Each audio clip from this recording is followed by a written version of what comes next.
Mereka itu adalah orang yang sama dengan orang-orang yang telah membuangmu dan menghakimimu juga, menghinamu, Nyai. Luka dan sakit hati ini tidak akan pernah padam jika mereka masih bisa tertawa. Assalamualaikum warahmatullahi wabarakatuh, sahabat Gilang Malam. Ketemu lagi tentunya dengan saya Andre. Nah, di episode kali ini Gilang Malam akan memberikan waktu yang agak panjang ya, ceritanya maksudnya yang agak panjang. Buat teman-teman yang belum subscribe, jangan lupa subscribe ya, dan tekan tombol loncengnya supaya video-video yang terbaru terupdate di channel kalian. Baik sahabat Gilang Malam, Ririwa Numawa Mamala part keempat. Buat mereka menangis, Nyai. Buat mereka menyesal dan buat mereka ketakutan sama halnya kami dan Haryati rasakan, Nyai. Ucap si nenek Kena berbicara penuh tekanan dan amarah. Nyi Sumi setelah mendengar perkataan si nenek menjadi ingat kembali apa yang telah dia rasakan. Pedih, sakit dan malu menjadi satu. Biarkan saya yang membahas semua ini, Nek. Dan akan membuat mereka merasakan teror yang tidak pernah mereka rasakan dan tidak pernah mereka bayangkan dalam impian sebelumnya. Mendengar perkataan dari Nyi Sumi terdengar tertawa melengking, membuat yang mendengar pasti bergidik ngeri. Tertawa penuh kemenangan, tertawa penuh dendam dan amarah begitu jelas terdengar.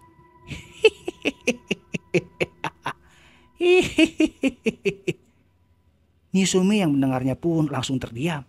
Dan terlihat wajahnya pucat pasi. Bertanya-tanya siapa itu? Hehehe, jangan takut, Nyai.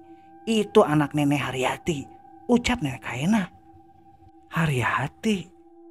Apa anak nenek ini sudah meninggal? Tanya Nyi Sumi. Benar, Nyai.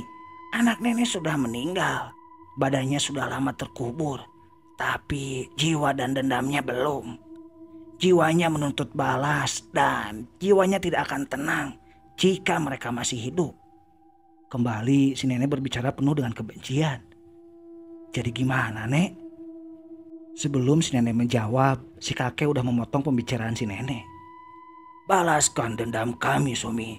Haryati meninggal dibakar hidup-hidup dengan alasan kami dukun santet.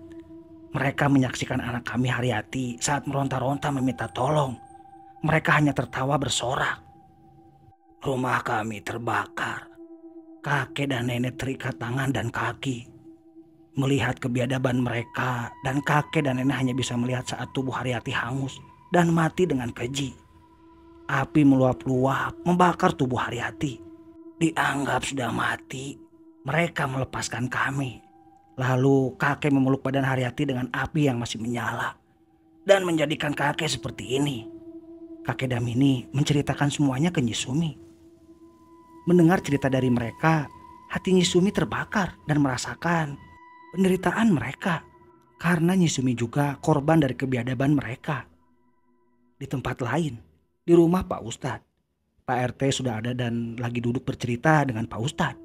Tak lama Nek Iwan datang dan mengucap salam. Assalamualaikum. Waalaikumsalam. Serentak Pak Ustadz dan Pak RT menjawab salam Nak Iwan. Masuk, Wan.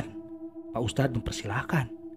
Nak Iwan pun masuk dan bersalaman dengan hormat, menandakan hormat pada yang lebih tua.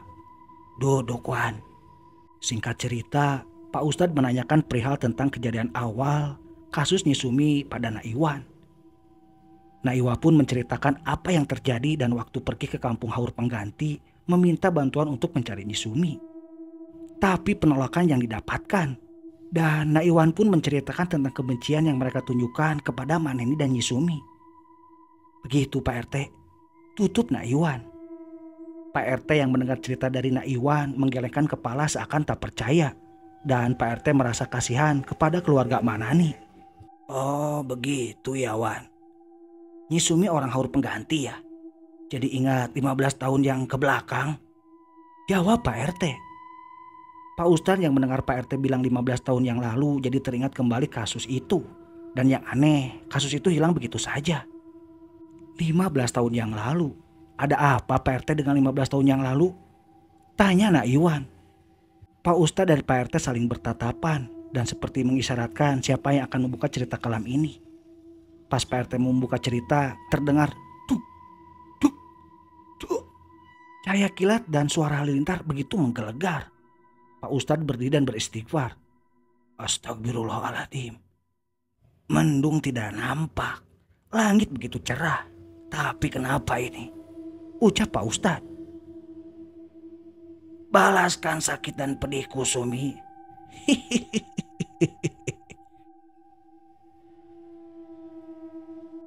Terdengar suara azan berkumandang saling bersahutan di setiap surau, menandakan maghrib sudah tiba. Di rumah Bude Titi, Manani mulai sadar dan diberi minum teh hangat oleh Mak Imas. Kenapa kamu, Mak? Tanya Mak Imas. Maneni hanya diam dan sesekali melihat ke Mak Imas dengan tatapan sendu. Kamu mimpi atau bagaimana? Ucap Mak Imas kembali. Bude Titik yang akan menunaikan sholat maghrib pun mengajak Mak Imas dan Maneni untuk sholat berjamaah. Yuk sholat. Sekalian kita berdoa untuk keselamatan Nyi Sumi. Ajak Bude Titik. Maneni dan Mak Imas pun berdiri dan menuju belakang untuk berwudu. Nah Iwan, Pak RT dan Pak Ustadz segera menuju masjid. Dalam pikir Pak Ustadz ada hal yang kurang baik setelah mendengar suara halilintar tadi. Sesampainya di masjid mereka berwudu dan terdengar iqomah sudah terdengar oleh makmum. Pak Ustadz yang menjadi imam segera mengatur saf kepada makmumnya. Singkat cerita sholat maghrib telah selesai. Pak Ustadz memimpin doa dan berzikir. Doa ditujukan ke Nyi Sumi untuk keselamatannya.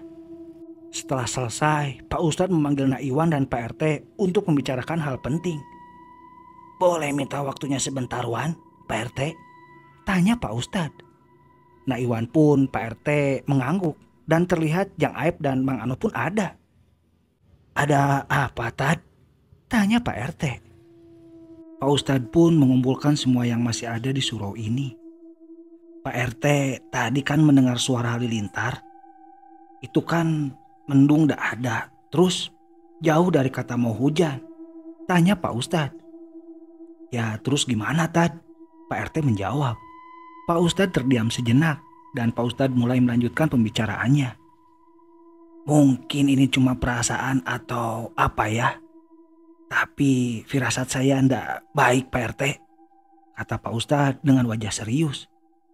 Pak RT sudah tahu, pasti Pak Ustadz akan membicarakan hal ini. Iya, Tad, saya tahu Ustadz bakalan membahas ini. Dan saya juga merasakan hal yang sama. Halilintar tadi seperti tanda kurang baik. Jawab Pak RT. Jadi bagaimana Pak Ustadz selanjutnya? Nah Iwan pun ikut bicara. Besok saya mau pergi ke Pasir Hanjuang, Pak RT, untuk bertemu dengan Haji Holil. Sambung Pak Ustadz. Oh iya bagus, Tad. Dan Pak Ustadz apa perlu teman kesananya? Tanya Pak RT. Bagaimana kalau kamu, Wan, temenin saya? Pak Ustadz bertanya ke Nak Iwan. Nak Iwan mendengar ajakan Pak Ustadz hanya mengangguk tanda setuju. Setelah sepakat, mereka hanya duduk dan mengaji untuk menunggu Isya datang. Kang Sahuri yang sedang duduk di balai-balai depan rumah sambil menikmati kopi masih teringat ucapan Jang Danu tentang hilangnya Nyi Sumi. Dalam pikir Kang Sahuri, mau tidak mau Nyi Sumi darah daging yang sedari dia sembunyikan dari istrinya Bikesi dan para warga. Kang Sahuri terlihat gelisah memikirkan Nyi Sumi. Kamu hilang kemana, Nak? Maafkan Bapak, Nak. Akibat kesalahan Bapak, kamu menanggung beban semuanya. Terlihat Kang Sahuri meneteskan air matanya. Kang, terdengar Bikesi memanggil Kang Sahuri. Iya Nyi, Akang di depan. Ada apa teriak-teriak? Kang Sahuri menjawab panggilan Bikesi. Bikesi pun terlihat menghampiri Kang Sahuri. Coba sini Kang, ikut saya ke kamar. Ajak Bikesi. Masih sore Bu. Sambil terkekeh, Kang Sahuri menjawab ajakan Bikesi sambil bercanda. Bukan itu Kang. Ayo cepat lihat di bilik kamar ada apa. Tanya Bikesi. Kang Sahuri pun berdiri dan bergegas ke kamar yang diikuti Bikesi.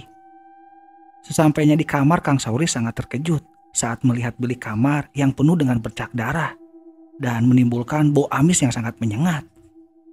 Apa ini Bu? ini darah, teriak Kang Sohari.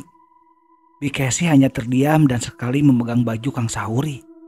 Sebelum mau menjawab, terdengar teriakan di kamar anak sulungnya Bikesi dan Kang Sahuri. "Mak!" Kang Sahuri yang kaget pun langsung melihat Bikesi. "Kenapa itu Bu Nyi Uma?" Sambil berlari menuju kamar Nyi Uma. Kang Sahuri pun langsung masuk ke kamar Nyi Uma. Terlihat Nyi Uma duduk sambil memegang lututnya di pojokan kamar. "Kenapa gelis?" tanya Kang Sahuri. Nyi Uma dengan wajah pucat pasi dan menangis sambil menunjuk ke arah langit-langit kamar. Kang Sahuri pun menengok ke arah langit-langit rumah, tapi tidak ada apa-apa. "Kenapa Nyi?" Bikesi sambil memeluk badan Nyi Uma. Itu Pak, Mak." Tetapi Nyi Uma menunjuk ke langit-langit rumah. "Iya, ada apa di sana Uma?" Kang Sahuri sedikit membentak Nyi Uma. Melihat Kang Sahuri membentak, Bikesi pun sedikit menenangkan Kang Sahuri. "Udah Kang, tanya baik-baik saja Kang. Lihat, ini dia ketakutan," kata Bikesi. Kang Sahuri pun sedikit tenang dan menghampiri Nyi Uma dan memeluk, mencium keningnya. "Apa yang kamu lihat Nyai?" Dengan lembut Kang Sahuri bertanya. Nyi Uma memeluk erat badan Kang Sahuri dan mulai berani menjawab. "Itu Pak, di atas lemari tadi ada yang duduk dengan rambut panjang, tapi wajahnya rusak seperti bekas terbakar," ucap Nyi Uma sambil menunjuk ke atas lemari. "Perempuan terbakar?" Dalam hati Kang Sahuri bertanya-tanya dengan ucapan Nyi Uma. Bikesi terlihat cemas, ketakutan saat mendengar pengakuan yang terucap dari mulut Nyi Uma. Pak, bagaimana ini?" Dengan terbata-bata, Bikesi bertanya ke Kang Sahuri. Kang Sahuri masih belum paham. Kang Sahuri berdiri dan bilang, "Nyai, tidurnya di kamar Bapak dan Emak dulu ya." Sambil berdiri Kang Sahuri menunjuk kamarnya untuk melihat hal yang aneh tadi. Pas Kang Sahuri masuk, perca darah dan bau amis itu hilang tanpa bekas. Kang Sahuri merasa aneh dan kaget tentang apa yang telah terjadi. Ada apa ini? Apa ada kaitannya bercak darah ini dan apa yang dibilang Nyi Uma? Perempuan dengan luka bakar. Apa ini Hayati? Ucap Kang Sauma bergumam. Tapi ini sudah 15 tahun yang lalu. Kenapa ini? Kang Sahuri mengingat kembali 15 tahun yang lalu. Sudahlah. Bukan. Sambil menggaruk kepalanya, Kang Sahuri pergi lagi ke kamar Nyi Uma. Kang Amin dan Kang Soleh tengah berjalan menuju Pasir Hanjuang. Tidak lama mereka akan segera sampai di Pasir Hanjuang. Tapi perasaan Kang Amin jadi kurang enak. Dan Kang Amin mencium bau kamper dan sesekali bau amis tercium. "Kang Soleh?" tanya Kang Amin. Kang Soleh hanya tersenyum dan menganggukkan kepala. Kang Amin saat melihat Kang Soleh merasa aneh. Wajahnya jadi pucat dan terlihat bulatan hitam di sekitar kelopak matanya. Kang Amin jadi merasa kurang enak dan bertanya lagi. "Kang, kita ke Pasir Hanjuang ini mau ke siapa?" tanya Kang Amin. "Kita bakalan ke rumah Haji Holil Kang," jawab Kang Soleh. Kang Amin berhenti sejenak dan berpikir dengan ucapan Kang Soleh. Haji Holil? Dalam hati Kang Amin mengucap Haji Holil. "Iya Kang, Haji Holil. Buatlah pengakuan ke Haji Holil tentang perbuatan Akang. Dan bertobatlah sama Allah Subhanahu wa Ta'ala. Karena keselamatan dan hidup matinya Nyi Sumi, Akang yang akan bisa selamatkan Nyi Sumi. Sebelum Nyi Sumi terjerumus ke cengkraman dendam dan amarah," ucap Kang Soleh. Mendengar ucapan Kang Soleh, Kang Amin terdiam dan mencoba menengok ke arah Kang Soleh. Tapi sosok Kang Soleh sudah tidak ada. Kang Amin shock, kaget, dan terkejut. Dia melihat kiri dan kanan, melihat keberadaan Kang Soleh. "Jangan takut Kang. Pergilah menuju rumah Haji Holil. Akuin kesalahan Akang. Saya membantu kebingungan Akang saja." Terdengar Kang Soleh menyuruh Kang Amin untuk bertobat. Kang Amin seakan lemas badannya dan berlutut dan menangis atas apa yang telah diperbuat kepada Nyi Sumi. Kang Amin pun menangis, mengakui kesalahannya. Nek Kaenah dan Aki Damini sedang menyiapkan sesaji untuk keperluan penyempurnaan Nyi Sumi untuk dijadikan wadah bagi Nyi Haryati.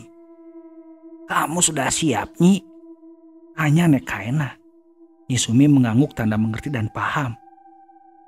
"Balaskan, tuntaskan amarahmu dan sakit hatimu, Sumi, bersama Haryati," kata si Kidamini sambil menyembelih ayam jantan. Ayam jantan pun terpotong lehernya. Kemudian darahnya dibaluri di badan Nyi Sumi dan Nek Kaena memutar-mutar wadah yang mengumpul asap kemenyan di badan Nyi Sumi. "Minum darah ini, Sumi," ucap Kidamini. Nyi Sumi menghadap ke atas dan membuka mulutnya.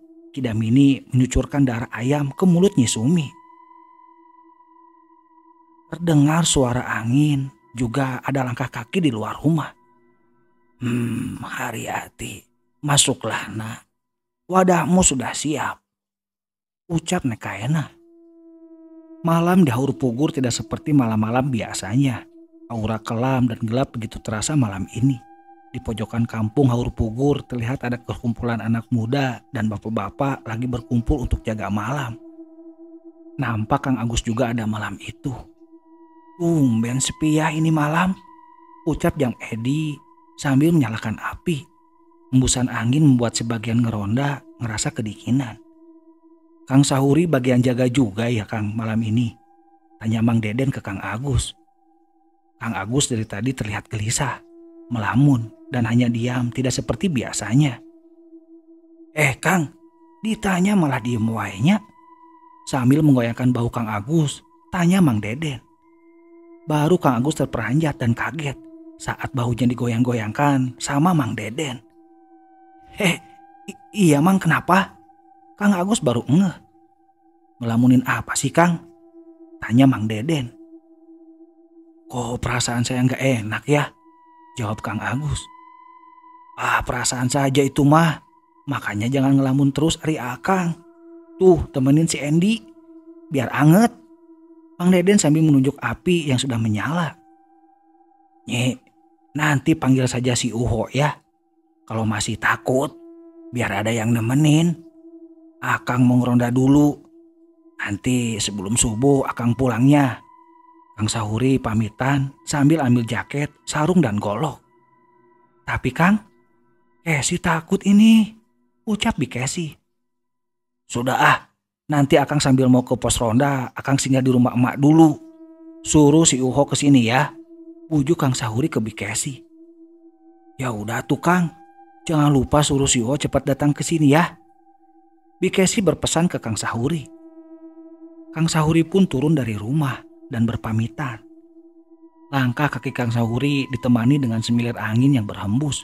Suara burung hantu terdengar di atas pohon nangka besar. Terlihat kelihatan cahaya bersinar di luasnya langit yang gelap seperti mau hujan. Kang Amin berjalan menyusuri gelapnya malam. Terduyung-duyung langkah Kang Amin. Tatapan kosong dan sesekali menyebut nama Nyi Sumi. "Maafin akang Sumi. Akang tidak ada niat untuk ini Nyai. Akang janji akan mencari keberadaan Nyai." Terlihat ada 8 orang berjalan kaki menuju arah Kang Amin. Dengan berpakaian putih, bersongkok dan sebagian menenteng seperti buku. "Ada orang Pak Haji," ucap salah satu sambil menunjuk. Ternyata rombongan ini adalah rombongan Haji Holil yang pulang dari pengajian. Haji Holil mengernyitkan matanya untuk memperjelas siapa sosok di depan itu. Setelah mendekat, Haji Holil bertanya ke Kang Amin. "Assalamualaikum Kang," tanya Haji Holil sambil mengucapkan salam. Kang Amin tidak mengubris, terus saja berjalan dengan terus menyebut nama Nyi Sumi. "Hampura akang Nyai, lain kahayang akang, tapi gara-gara kebutuhan. Hampura Nyai." Kang Amin terus berjalan tidak mempedulikan pertanyaan Haji Holil dan terus menerus menyebut nama Nyi Sumi sambil meminta maaf. Haji Holil merasa aneh dan merasa tidak tega. Karena Haji Holil tahu Kang Amin lagi terkena masalah sangat berat. Haji Holil menyuruh sebagian muridnya untuk pulang duluan.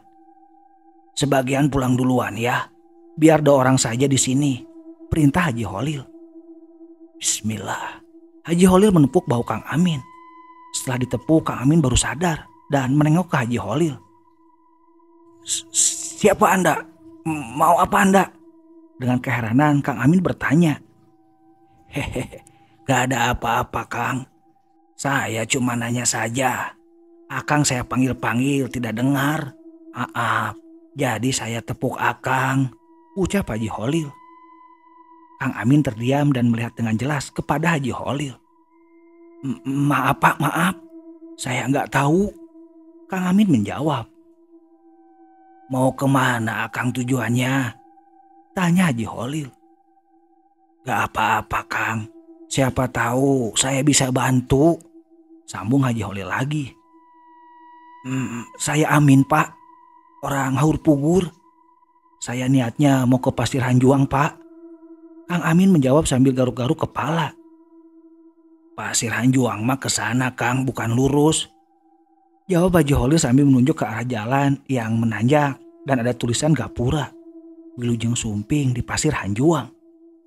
Aduh, ucap Kang Amin. Mau ke siapa Kang ke Pasir Hanjuang? Haji Holil mencoba bertanya ke Kang Amin. Mau ke Haji Holil Pak, jawab Kang Amin. Haji Holil tersenyum dan bertanya lagi. Tahu dari siapa Akang? Ada keperluan apa ke Haji Holil? Tapi kalau saya jelaskan Pak, Bapak gak akan bakalan percaya. Saya diberitahu sama makhluk yang bukan manusia Pak, jawab Kang Amin. Siapa itu Kang? Bilangnya sih Kang Soleh. Haji Holil langsung mengajak Kang Amin untuk pergi ke rumahnya. Sekarang mah ayo, saya antar ke rumah Haji Holil. Ajak Haji Holil pura-pura mengantar.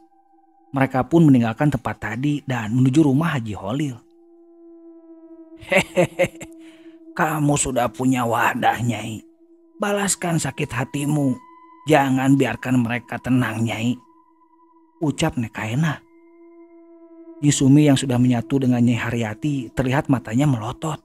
Bola matanya melirik ke kiri dan ke kanan. Mulutnya menyeringai. Di mulutnya menetes air liur dan Nyi Sumi berjalan merangkak seperti hewan. Dia merayap ke dinding anyaman bambu dan berjalan dan menggelantung di langit-langit rumah.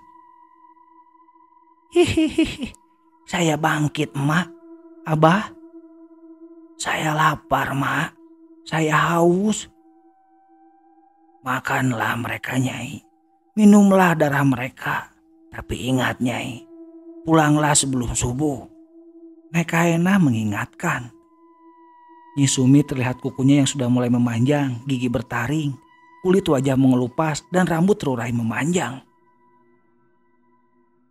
Terdengar rolongan anjing di sudut kampung. Kang Agus yang lupa membawa senter pun pamit untuk mengambil senter di rumah. Saya lupa bawa senter dulu ya, ucap Kang Agus. Balik lagi Kang. Awas gak balik lagi, malah tiduran lagi. Sambil terkekeh Jang Edi dan Kang Agus. Balik lagi atuh Jang. Sambil berjalan Kang Agus menjawab Jang Edi. Kang Agus pun bergegas sambil lihat kanan kiri.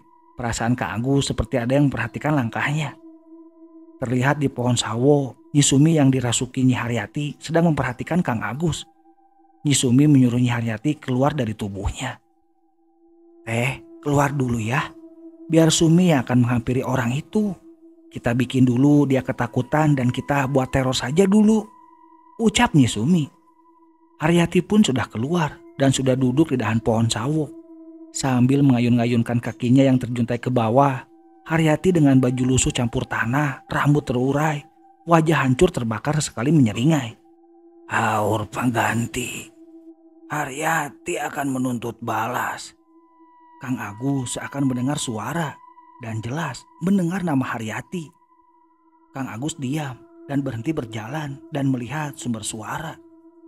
Haryati, ucap Kang Agus.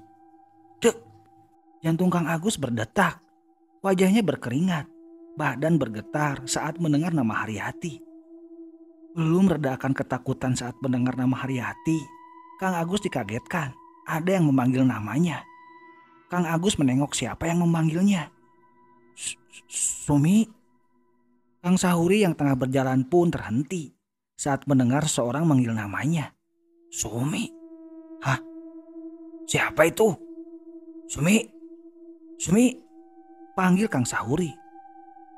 Kang Sahuri mencari di mana sumber suara yang memanggil nama anaknya. Kang Sahuri terus berjalan dan terhenti saat melihat Kang Agus berdiri dan terpatung dengan mulut menganga dan tangannya sambil menunjuk ke arah pohon. Gus, Gus, Eling. Kang Sahuri menggoyang-goyangkan badan Kang Agus. Kang Agus masih di posisi sama. Tak lama Kang Sahuri meniup tangannya dan mengusap muka Kang Agus. Saat Kang Agus tersadar, baru dia bersuara dan memanggil nama Sumi. Sumi, Kang Sumi, teriak Kang Agus. Sumi? Ya, Suminya di mana, Gus? Kang Sahuri sambil membentak Kang Agus. Di sana, Kang, di sana. Tapi dia barang Haryati, Kang. Sambil menunjuk pohon sawo dengan wajah yang masih pucat pasi. Kang Sahuri heran, bercampur dengan penasaran. Kenapa ada Haryati? Dia sudah mati 15 tahun yang lalu. Kang Sahuri kembali berjalan ke arah pohon sawo. Tapi tidak ada apa-apa. Kang Sahuri melihat ke atas, tetapi nihil. Dan menyenter ke arah kebun dan pohon-pohon, tetapi tidak ada. Tidak ada apa-apa, Gus. Ayo kita ke pos ronda saja. Kang Sahuri ajak Kang Agus balik lagi ke pos ronda. Bikesi sangat gelisah. Yang Uho belum ada juga. Terlihat Bikesi sesekali duduk, sesekali berdiri. Dan melihat keluar sambil melihat lewat jendela. Pas mau balik ke kursi, Bikesi mendengar seperti ada yang menggores-gores dinding di baliknya. Sontak Bikesi ketakutan dan dia bertanya, "Siapa itu? Siapa?" Setelah Bikesi memanggil, tiba-tiba terdengar seperti orang mengerang atau mengaum. Dan kembali terdengar ketukan di kaca. Terlihat Bikesi ketakutan. Badannya menggigil dan keringat bercucuran. Sekarang terdengar di atas genting seperti ada yang menyiram dengan pasir. Di belakang rumah terdengar suara anak ayam. Bikesi berlari ke kamar Nyi Uma dan terlihat Nyi Uma sudah terlelap. Bikesi pun berbaring di samping Nyi Uma dan menyelimuti badannya. Emak. Terdengar Nyi Uma menangis di luar memanggil Bikesi. Semakin bergetar badan Bikesi. Bikesi berpikir, Nyi Uma memanggil di luar. Terus siapa yang ada di sampingnya? Ampun, tolong. Bikesi berteriak saat melihat yang berada di sampingnya. Kamu sudah mati, Sumi, teriak Bikesi. Saat Bikesi mau keluar, tiba-tiba Haryati menggelantung di atas pintu kamar. Dengan rambut terurai, tapi wajahnya menghadap Bikesi, badannya terbalik, dengan wajah hancur terbakar. Haryati. Kembali Bikesi berteriak. Tapi anehnya tidak ada orang yang mendengar teriakan Bikesi. Bikesi kalang kabut, dia terpojok dan melirik sebentar ke lemari dan berlari lagi menuju ke kamar dan masuk lagi. Saat pas buka lemari, Bikesi dikejutkan lagi adanya Haryati. Panas, Kesi, panas. Kamu harus merasakannya, Kesi. Haryati sambil merangkak keluar lemari menuju Bikesi. Loh, Bikesi jatuh tak sadarkan diri. Sesampainya di rumah Haji Holil menyuruh Akang Amin masuk duluan ke dalam rumah. Setelah masuk, Kang Amin dikagetkan saat melihat foto yang terpampang di dinding. Kok sama bapak tadi ya? Apa jangan-jangan bapak tadi itu Haji Holil? Ucap Kang Amin. Assalamualaikum, ucap Haji Holil. Kang Amin pun membalas salam dari Haji Holil dan langsung menunduk. Hehehe, silakan duduk, Kang, ucap Haji Holil. Mohon, Pak, jawab Kang Amin. Sekarang istirahat dulu ya, jangan kaget. Saya sendiri Haji Holil yang kamu cari, Kang. Haji Holil memberitahu Kang Amin. Kang Amin hanya mengangguk dan tersenyum. Nanti santri saya yang akan antar ke kamar belakang. Besok baru kita bicarakan maksud dan tujuan Akang ya, ucap Haji Holil. Tak lama santri pun mengantar Kang Amin ke kamar belakang. Haji Holil sempat berpikir dan berkata dalam hati, kasihan si Akang ini. Masalah terlalu berat sampai Jang Soleh mengantarkan dia ke sini. Begitu isi hati Haji Holil. Setelah sampainya di pos ronda, Kang Sahuri dalam perjalanan untuk tidak bicara apa yang telah dialaminya. Kang Agus hanya mengiyakan saja. Kang Sahuri, tanya Mang Deden. Iya, gimana aman? Kang Sahuri bertanya langsung dan duduk di samping Mang Deden. Loh, katanya mau ambil senter ini Kang Agus. Mana senternya? Yang Edi sambil tersenyum. Gak jadi Kang, kebetulan di jalan papasan sama Kang Sahuri. Kang Sahuri bilang gak usah, Akang sudah bawa juga. Kang Agus menjelaskan dan sambil berbohong. Suasana kembali hening. Jang Hendi terlihat lagi membalak-balikan singkong yang dibakar. Nyi Sumi berjalan menyusuri jalan belakang dan Haryati duduk manis di atas pohon sukun dengan kaki menjuntai ke bawah. Menyisir rambut dengan jari-jarinya yang rusak akibat terbakar. Sesekali Nyi Haryati bersenendang menyanyikan lagu lirih yang menyayat hati. Kebetulan Mang Ano pulang dari Ngangler Cai mencari air untuk dialirkan ke sawah. Dan Mang Ano terhenti saat mendengar seperti ada yang bersenendang dengan begitu lirih. Haur pengganti, Haryati pulang, Haryati pulang, Haryati panas, disiksa, haur pugur. Itu yang terdengar oleh Mang Ano. Kebetulan Mang Ano ini sawahnya ada di kampung Haur Pangganti, sedangkan Mang Ano orang Cimenyan. Ya, Haur Pugur dan Cimenyan ini tetangga kampungnya. Siapa malam-malam gini ada yang bernyanyi?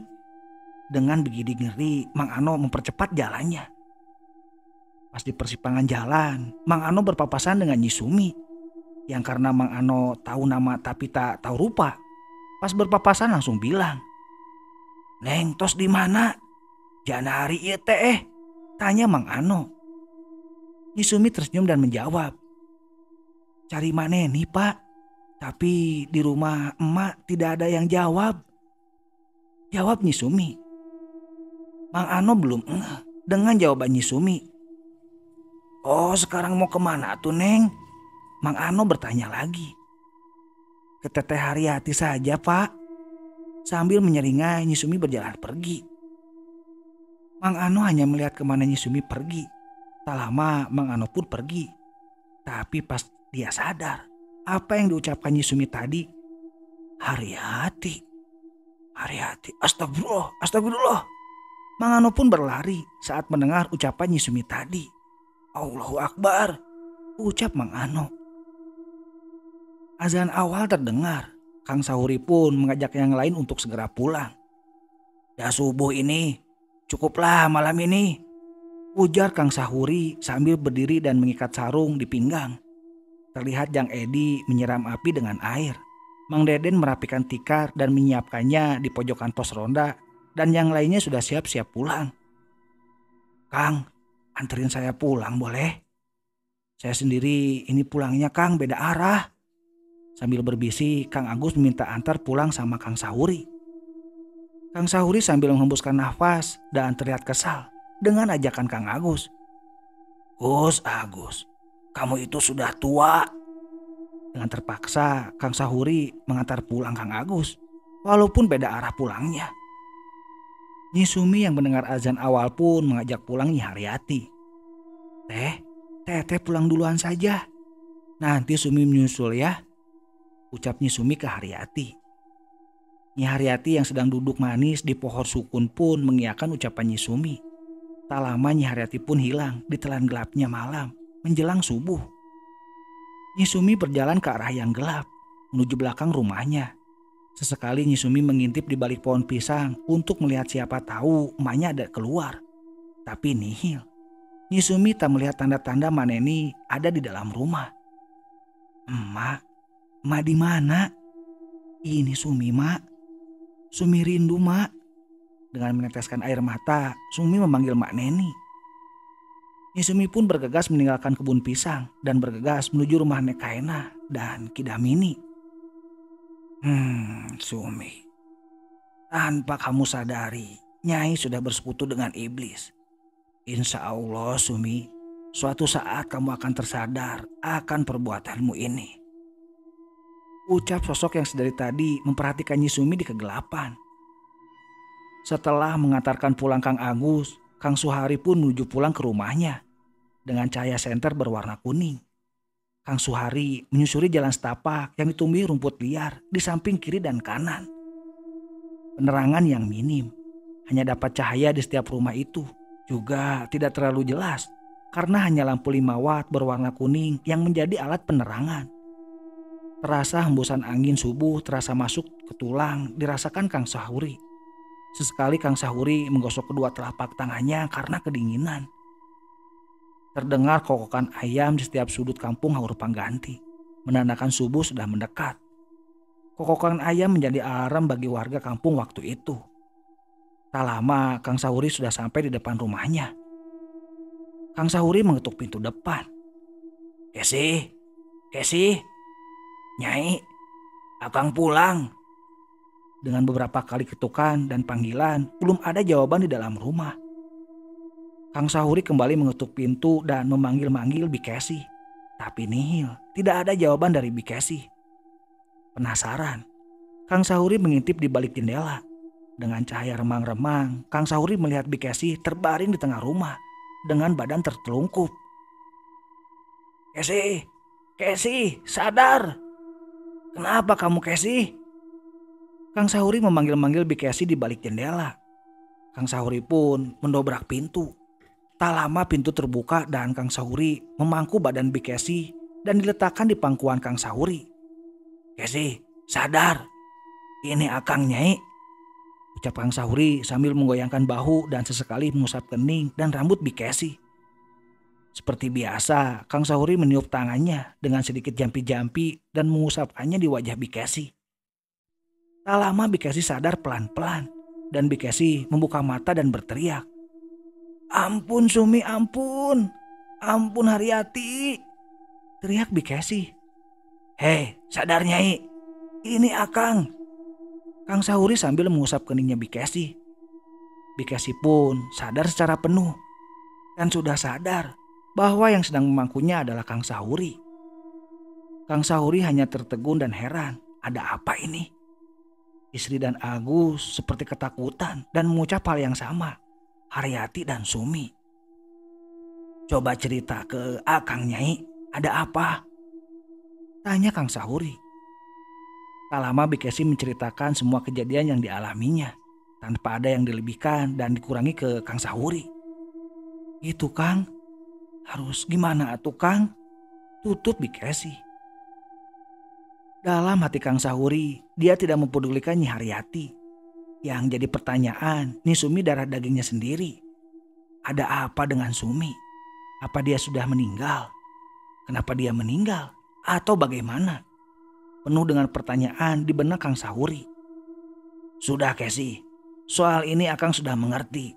Nanti Akang bakalan main ke Gunung Babakan, ke Eyang Omon untuk menangkal ini. Ucap Kang Sahuri. Kapan Akang ke rumah Eyang Omonnya? Tanya Bikesi.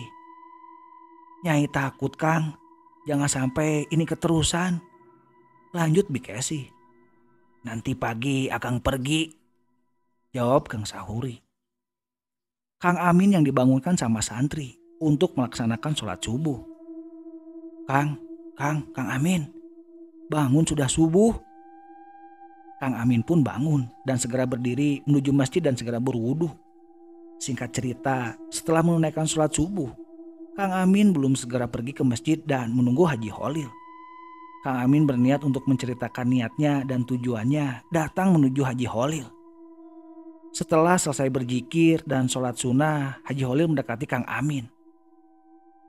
Biar tenang, nanti bicaranya di rumah saja ya, ucap Haji Holil. Kang Amin hanya bisa mengiyakan seakan tak percaya. Seperti Haji Holil sudah tahu niatnya mau membicarakan masalahnya. Oh iya Pak Haji, jawab Kang Amin. Haji Holil pun mengajak Kang Amin untuk berdiri dan mengajak Kang Amin untuk meninggalkan masjid.